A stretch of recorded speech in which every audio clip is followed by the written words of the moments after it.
Hi guys, and welcome to this week's video. I'm in Ireland. Moreover, I'm in this rather spectacular looking place.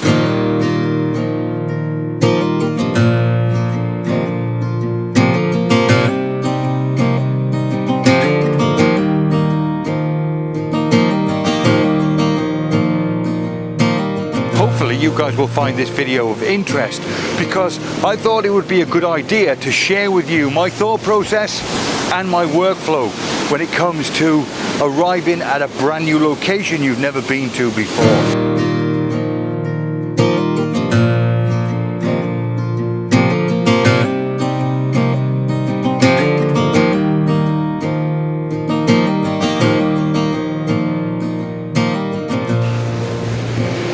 This is it. This is going to be my playground for the next 2 hours. I can see an interesting rock formation out there. My thought process is I could grab that and maybe do something with the waves to add a bit of foreground interest. On the left hand side, a lot of interesting rocks as well. It looks very busy over there, but that's where I'm probably going to start off. I'm going to go over there and see what I can make of all those different rocks. And to my right hand side, that's looking probably the most favourable, except it's an incoming tide and we're an hour and a half off high tide, and therefore I won't be able to venture far enough out to the right to take advantage of a gorgeous looking sea arch. That's my thought process. Other factors to take into consideration. It's quite windy, so that might restrict the long exposures, but of course with wind comes waves. Big waves. So therefore I can experiment and play around with different shutter speeds, speeding up the shutter speed obviously to freeze the action, or my favorite is around about a half to a 1 second exposure, just to create a bit of movement in those waves. Look at that, it's coming all the way up here. It is a fast moving incoming tide. Sunlight, as you could probably tell by the light on my face, it's very bright. We do have some clouds in the distance, but it is what it is. It's 10 o'clock in the morning. I'm going to be here for the next 2 hours. So here till midday, like I say, it is what it is. I'm not going to use any of that as an excuse. Right, so lots to go at. Let's get cracking in that direction.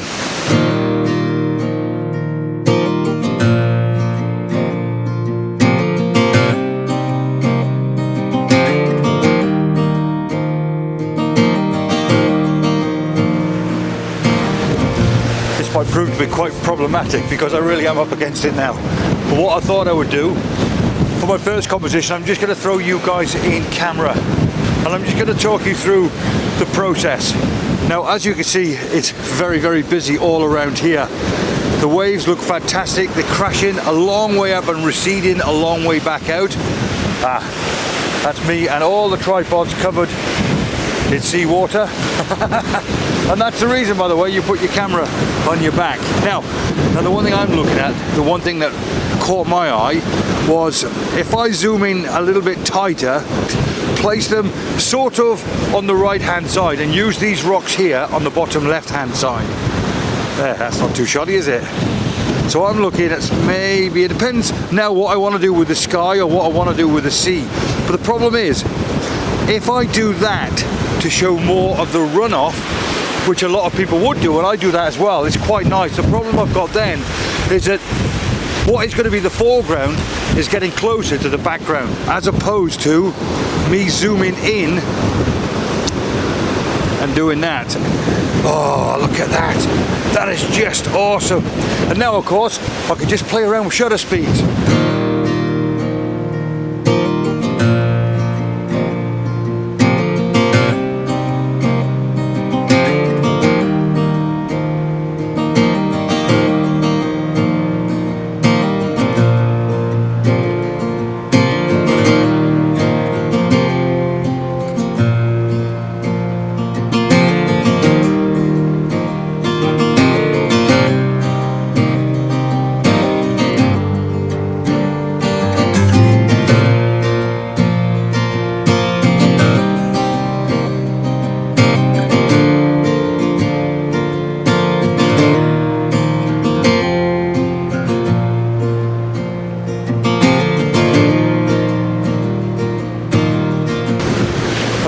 potential composition. I've got a bunch of rocks in front of me here, shooting straight out to the arch in the background.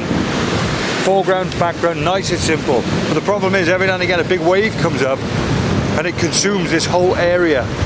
But I want to just edge forward a second and grab this picture. You've got to be so careful, so careful. No, you carry on. Just been joined by Pat from Waterford Camera Club. Giving Waterford Camera Club a massive shout out. I'm doing a chat there tonight, so fingers crossed that goes to plan. If it does, you're probably watching this video now. If you're not watching this video, then I'm guessing you didn't like my chat. Either way, massive shout out to everybody from Waterford Camera Club. Right, now I'm going to try something that I don't normally do. I like to declutter everything in the scene. And in the background I've got these two massive rocks. I'm really limited with where I can stand, but there's so much going on with the waves crashing and the waves coming up and around. It looks fantastic. So I'm going to go against what I normally do, and that is to declutter everything, and I'm just going to, well, make it as cluttered as I possibly can. These two rocks, I'll probably place them in the center of the frame, and all I'm going to do is move my camera. Yikes. Yeah, camera fell over in the wind. Oh, I tell you what though, this is just awesome. So cool. And this generally goes against, oh, big wave, your bag.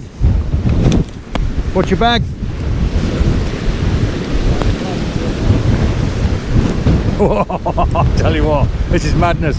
This is high tide now, so in theory it's not going to get any worse than this. But the light is coming in and out of the clouds, lighting up various rocks. The waves are smashing over rocks, and it's honestly, the busyness here is just fantastic.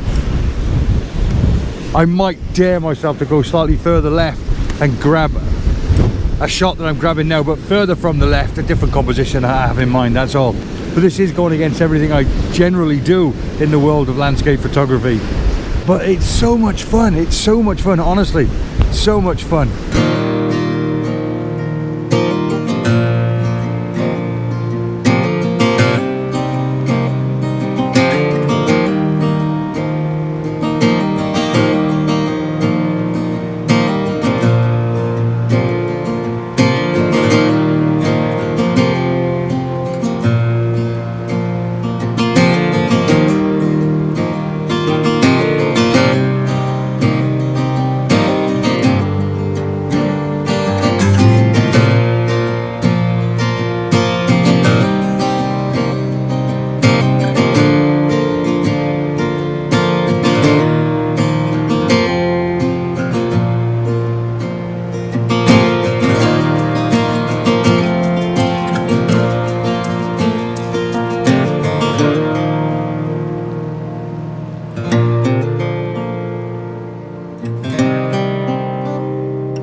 So I met up with a few of the guys from the camera club for a sunrise shoot at Hook Lighthouse. It really was a cracking morning. Photographing at different locations throughout the day with the guys also turned into quite an adventure. But it was the pull of the lighthouse that brought me back later in the day, hoping to improve on my sunrise shots and, with fingers crossed, catch a gorgeous sunset. Before we get there, however, here's a few images from the trip that I'm fairly proud of.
I'm getting quite excited because the conditions here are so much better than on the other side.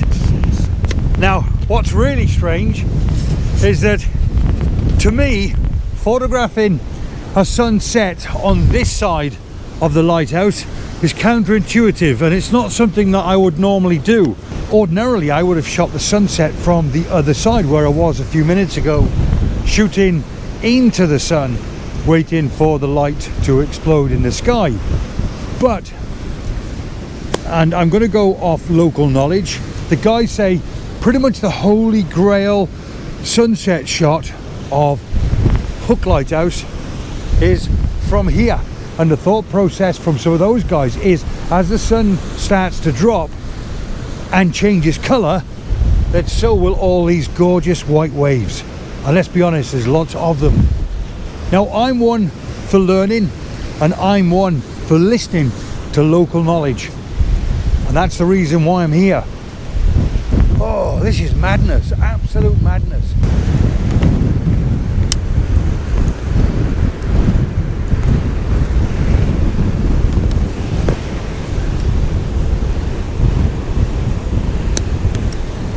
I imagine the hardest part of this shoot will be forever cleaning the salt of the lens.